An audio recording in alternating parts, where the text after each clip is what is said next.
La Bible, du début jusqu'à la fin, dit très clairement que les temps finiront un jour.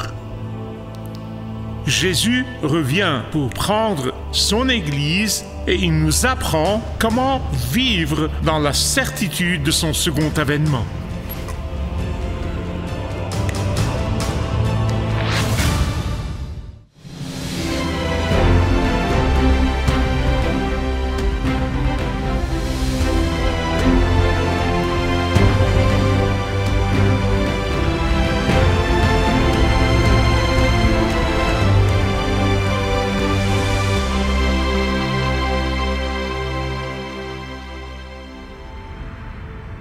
Au cours de l'été de 1985,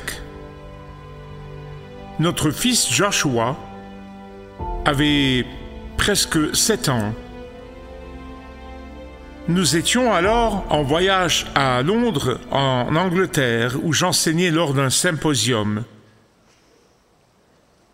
Un jour, notre hôte a décidé, nous avions une journée de congé, de nous emmener faire du tourisme, en particulier notre famille, et il nous a donc pris à l'est de Londres et nous a déposés pendant qu'il cherchait une place de parking pour sa voiture.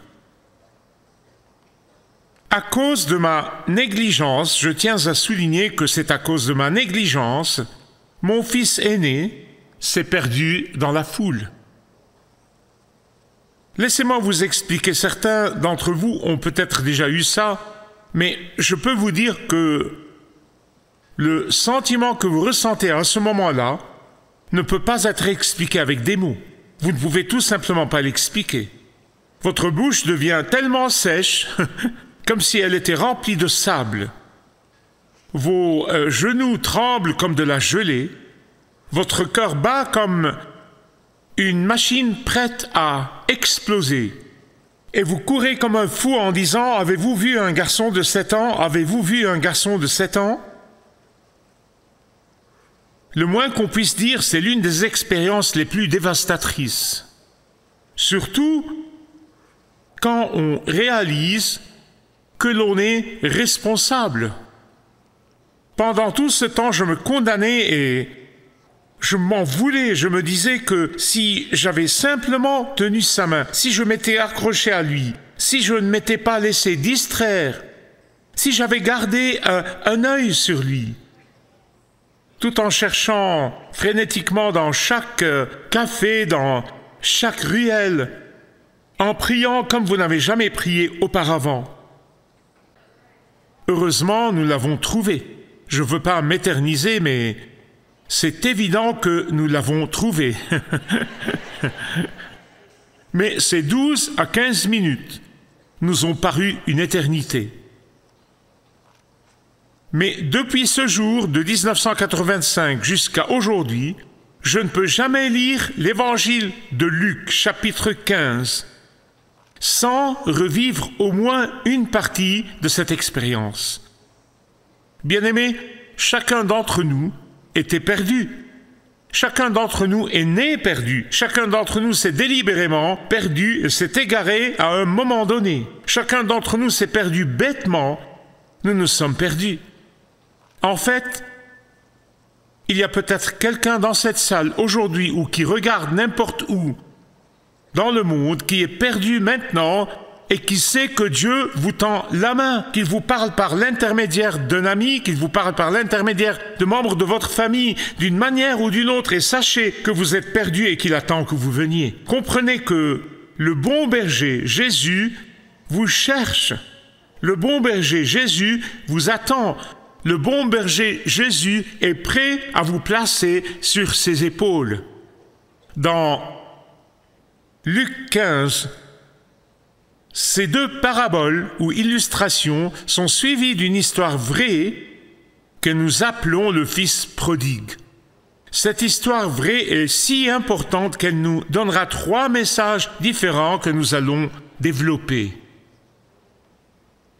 En utilisant ces deux paraboles, la brebis perdue et la pièce de monnaie perdue, Jésus dit que Dieu souhaite que les pécheurs se repentent de leurs péchés, que Dieu est à la recherche de la brebis perdue, que Dieu persiste dans sa compassion envers les perdus, que le salut de Dieu n'est pas réservé à certains groupes ethniques. En fait, le mot grec dans le Nouveau Testament, ta ethné, signifie chaque groupe ethnique, chaque nation, chaque tribu. Le monde entier appartient à Jésus. Le monde entier doit se repentir et croire en Jésus. Dieu a les bras grands ouverts à tous ceux qui viennent.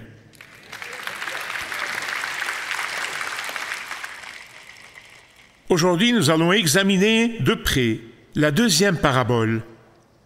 Elle ne comprend que 3 versets. Ouvrez donc à Luc chapitre 15, versets 8 à 10. Ou bien si une femme a 10 pièces d'argent et qu'elle en perde une, ne va-t-elle pas allumer une lampe, balayer la maison et chercher avec soin jusqu'à ce qu'elle la retrouve? Lorsqu'elle l'a retrouvée, elle appelle ses amis et ses voisines et dit « Réjouissez-vous avec moi, car j'ai retrouvé la pièce que j'avais perdue. » De même, je vous le dis, il y a de la joie parmi les anges de Dieu pour un seul pécheur qui se repent. Mes bien-aimés, ici, dans cette parabole de la pièce perdue, la recherche se rapproche de la maison.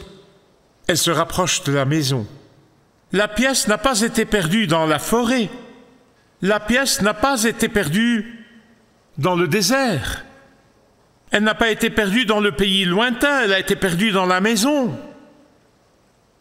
Et la pièce, comme elle est perdue dans la maison, se trouve dans un environnement différent de celui de la recherche de la brebis perdue. Je vais vous expliquer cela. Je veux vous expliquer cette parabole à partir de ma connaissance de l'histoire et de mon expérience directe au Moyen-Orient, parce que vous ne la comprendrez pas sans ce contexte. C'est très important.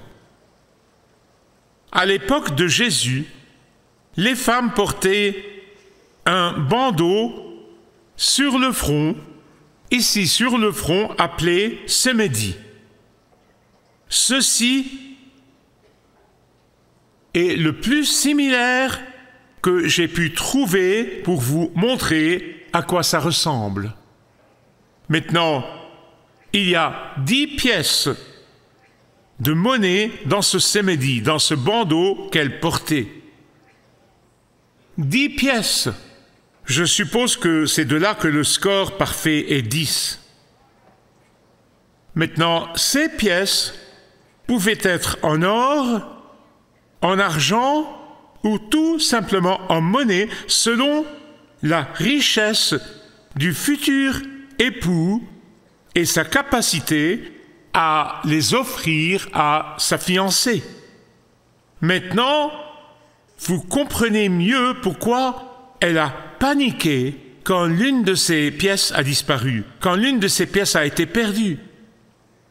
Surtout si le fiancé qui lui a donné cette pièce est sur le point de venir pour le dîner. C'est comme si un homme donnait, c'est la bague de fiançailles de notre époque, comme si un homme donnait à une femme une bague en diamant pour se fiancer à sa future épouse, et elle porte cette bague en diamant, et il est sur le point de venir dîner, et qu'elle découvre que le diamant est perdu. Pensez-y, ou pire encore, toute la bague a disparu et est perdue. Imaginez avec moi, s'il vous plaît, la panique lorsque cela se produit.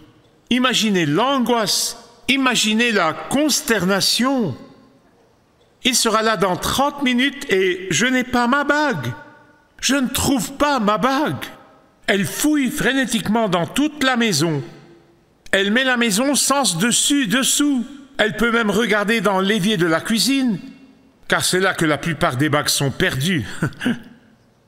Je veux dire, elle est frénétique. Pourquoi? Parce que le fait d'avoir 10 pièces parfaites sur son front représentait son amour pour son futur mari. Cela représentait ses fiançailles avec son bien-aimé. Cela représentait sa communion avec son futur mari. Cela représentait le lien qui l'unissait à son futur mari. Ça représentait l'affection qu'ils éprouvaient l'un pour l'autre. C'est pourquoi sa perte a été traumatisante. C'est traumatisant. Le sentiment de panique, on le sent dans les paroles de Jésus. Il y a un sentiment de culpabilité peut-être. Il y a un sentiment de remords, de négligence. Mais il y a plus. Les maisons étaient très petites et elles étaient très sombres. Il n'y avait pas de fenêtres à proprement parler. Le sol était en terre battue.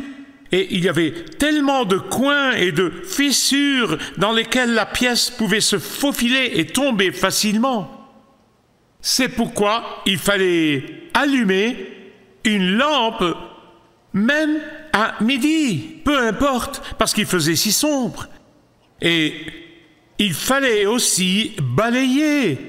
Il fallait bien voir même dans la poussière, par terre, même dans la paille. Il fallait bien regarder.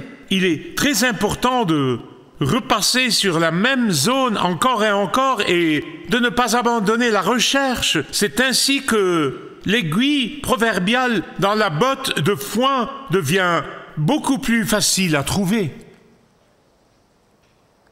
Mais savez-vous ce qui la motive à continuer à chercher et à ne jamais abandonner? Savez-vous ce qui la motive à ne jamais abandonner la recherche? Le savez-vous? Certains d'entre vous le savent probablement. Le savez-vous? Parce que la pièce a été perdue dans la maison. Si elle l'avait perdue dans la rivière, elle aurait abandonné. Si elle l'avait perdue dans le désert ou dans les rues, elle n'aurait pas persévéré. Si elle l'avait perdue dans les champs, elle aurait facilement abandonné. Mais si elle a persévéré, c'est parce qu'elle sait qu'elle l'a perdue dans la maison. C'est probable qu'elle se condamnait elle-même. Quelle stupidité de ma part de l'avoir perdue. Si j'avais fait attention, cela ne serait pas arrivé. Que vais-je lui dire maintenant? Que va-t-il me dire? Je n'ai aucun problème avec la culpabilité réelle d'un pécheur qui le conduira au Christ et au salut. Il n'y a pas de mal à cela, c'est une bonne culpabilité. C'est très biblique. Mais pour le croyant, la fausse culpabilité est dévastatrice. Puis-je avoir un amen? La fausse culpabilité n'est pas de Dieu. Croyants, lorsque nous sommes convaincus du péché, nous devons nous repentir immédiatement et aller de l'avant. Confesser et aller de l'avant. Mettez-vous à la place de cette femme. Pensez à elle, d'accord? Aucun effort n'est trop grand. Il n'y a pas de recherche qui soit trop difficile. Il n'y a pas d'obstacle trop grand. Aucune difficulté n'est trop insurmontable. L'une des choses qui m'a frappé cette semaine, alors que j'examinais ce sujet avec une nouvelle perspective, écoutez-moi, l'une des choses qui m'ont vraiment frappé à l'époque où nous vivons aujourd'hui, c'est qu'il y a tant de prédicateurs qui sont trop insouciants vis-à-vis de la parole de Dieu. Il y a tant de prédicateurs qui sont trop négligents avec l'évangile de Jésus-Christ. Il y a tant de chrétiens qui les suivent parce qu'ils prêchent des messages de compromis et d'égocentrisme. Et c'est pourquoi il y a tant de gens aujourd'hui qui sont perdus, même sur les bancs d'église. Il y a tant de gens qui sont perdus dans les églises. Il y a tant de gens qui sont perdus dans la maison de Dieu. C'est pourquoi vous et moi ne devons jamais cesser nos efforts, quel qu'en soit le coût, pour rechercher ceux qui sont perdus dans notre maison, dans la maison de Dieu, quel que soit le temps que cela prendra. Mais il y a autre chose que je veux vous dire et que je ne veux pas que vous manquiez. Rappelez-vous que cette femme a perdu sa pièce de monnaie dans la maison. Je veux donc vous demander, entre vous et Dieu, où que vous soyez, qu'avez-vous perdu dans votre maison? Quoi que ce soit. Quoi que ce soit. Quoi que vous ayez perdu dans votre maison aujourd'hui, cela peut être changé aujourd'hui. Cela peut être changé aujourd'hui. Je vous le dis avec l'autorité de la parole de Dieu. Cela peut être changé aujourd'hui. Vous devez vous lever et allumer la bougie de la parole de Dieu. Levez-vous et nettoyez votre cœur. Levez-vous et examinez votre cœur. Levez-vous et découvrez où vous avez perdu votre premier amour pour Jésus. Cherchez ce qui vous a fait perdre votre amour pour votre conjoint. Quel péché y est entré et y est resté? Qu'est-ce qui vous a fait perdre votre amour pour votre famille? Qu'est-ce qui vous a fait perdre votre amour pour la famille de Dieu dans l'Église de Jésus-Christ? Cherchez avec diligence, je vous en supplie, cherchez avec diligence, examinez votre attitude et vos motivations, cherchez vos priorités mal placées, cherchez vos priorités mal placées et trouvez la cause profonde de votre sentiment d'être victime. La cause profonde. Le défi que je lance à chacun d'entre nous aujourd'hui est de faire briller la lumière de la parole de Dieu. La lumière de la parole de Dieu dans votre être intérieur. Laissez le projecteur de Dieu entrer, balayer l'étoile d'araignée et l'égocentrisme, balayer la poussière de l'apitoiement sur soi, balayer la paille de l'amertume, de la colère, de l'envie et du manque de pardon, balayer la poussière de la loyauté diminuée, balayer tous les déchets de l'infidélité au Seigneur dans tous les domaines de votre vie. Et je m'adresse à vous en tant que frère en Christ, pas en tant que pasteur. Je m'adresse à vous en tant que frère en Christ qui est sur le même chemin que vous. Ne vous reposez pas tant que vous n'avez pas retrouvé ce que vous avez perdu dans votre maison. Passez ce coup de fil que vous avez repoussé.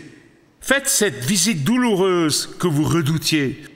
Si vous avez besoin de vous confesser, confessez-vous. Si vous avez besoin de pardonner, pardonnez. Si vous avez besoin de demander pardon, demandez pardon. Faites tout ce qu'il faut pour retrouver la joie de Christ. Faites tout ce qu'il faut pour retrouver cette passion perdue pour le témoignage de Jésus-Christ. Faites tout ce qu'il faut pour retrouver ce premier amour perdu pour Jésus. Faites tout ce qu'il faut pour retrouver ce désir perdu de partager Christ avec les autres. Faites tout ce qu'il faut pour trouver cette personne perdue dans votre foyer ou dans votre église. Dans la parabole de la brebis perdue, Jésus nous dit à quel point sa recherche est individuelle. C'est une recherche individuelle. Et dans la parabole de la pièce perdue, il nous dit à quel point l'amour du Christ est personnalisé. Puis-je avoir un amen? Je suis absolument convaincu que notre Seigneur veut que chacun d'entre nous sache. Je vous le dis à partir de la parole de Dieu, pas à partir de ma pensée. Je crois de tout mon cœur que le Seigneur veut que chacun d'entre nous aujourd'hui sache que vous n'êtes pas seulement un nom et un visage dans la foule. Pour Dieu, vous n'êtes pas seulement un nom et vous n'êtes pas seulement un visage. Non et mille fois non. Il vous porte individuellement sur ses épaules, comme si vous étiez la seule personne sur la surface de la terre. Il se concentre sur vous comme si vous étiez la seule personne dans tout l'univers. Et c'est pourquoi il est le Dieu de gloire, il est le Dieu tout-puissant, il est le Dieu qui sait tout, il est le Dieu qui voit tout, il est le Dieu omniscient, il est le Dieu d'amour. Amen. L'amour de Dieu pour vous, écoutez-moi, l'amour de Dieu pour vous n'est pas seulement dans les mots. Non! L'amour de Dieu pour vous n'est pas une théorie, il n'est pas théorique. L'amour de Dieu pour vous n'est pas seulement un sentiment émotionnel qui fait qu'il se sent bien avec vous quand vous faites ce qu'il faut et qu'il ne peut vraiment pas vous supporter quand vous faites ce qu'il ne faut pas ou que vous gâchez tout. Non, non, non, non, ce n'est pas Dieu, c'est nous. Dieu vous aime et son amour pour vous et moi est une action. Son amour pour nous est constant. Son amour pour nous est sacrificiel. Il lui a tout coûté. Bien-aimés, je ne sais pas ce qu'il en est pour vous. Je ne sais pas ce qu'il en est pour vous. Je me sens profondément interpellé par ces paroles de notre Seigneur. Vous voyez, Jésus ne cherche pas seulement individuellement chacun de ses enfants. Vous voyez, non seulement sa recherche est individualisée, mais elle est personnalisée. Elle est personnalisée. Bien-aimés, écoutez-moi. Vous et moi ne pouvons pas vivre pour nous-mêmes. Vous et moi ne pouvons pas fermer les yeux sur ceux qui sont perdus, en particulier ceux qui sont dans notre maison et ceux qui sont dans la maison de Dieu. Vous et moi ne pouvons pas nous contenter d'utiliser des mots apaisants pour décrire les perdus de peur d'être rejetés. S'il vous plaît, écoutez-moi, je préfère les offenser au début et qu'ils me bénissent au ciel pour l'éternité plutôt qu'ils m'aiment maintenant et me maudissent ensuite en enfer pour l'éternité. Ce que nous devons faire individuellement et collectivement, c'est allumer la bougie. Allumer la bougie. Bien-aimés, c'est pourquoi cette Église, nous nous sommes accrochés avec ténacité à la parole de Dieu, la parole infaillible et inspirée de Dieu. C'est notre seule lumière. C'est notre seule lumière. Notre lampe. Puis nous avons cherché avec amour et diligence, que ce soit dans le désert ou sous nos yeux. Il y a une dernière chose que je ne veux pas que vous manquiez dans ces deux paraboles. Certains d'entre vous l'ont déjà compris, je le sais. La seule chose en commun dans ces deux paraboles, lorsque la brebis a été retrouvée, lorsque la brebis perdue a été retrouvée, il y a eu des réjouissances dans le ciel. Lorsque la pièce de monnaie perdue a été retrouvée, il y a eu des réjouissances dans le ciel. C'est le point commun entre ces deux paraboles. Certains d'entre vous ont peut-être perdu leur joie et vous vous demandez quelle est la raison. Et je ne fais que spéculer, c'est entre vous et Dieu, cela n'a vraiment rien à voir avec moi. La raison serait telle que vous ayez placé votre satisfaction personnelle avant votre désir de voir ceux qui sont perdus être retrouvés. Est-ce possible? Est-ce possible? Se pourrait-il que vous ayez placé vos ambitions personnelles au-dessus de l'amour pour les perdus? Je prie pour qu'aujourd'hui, Dieu ravive votre passion et la mienne pour ceux qui sont perdus, afin que notre joie soit retrouvée.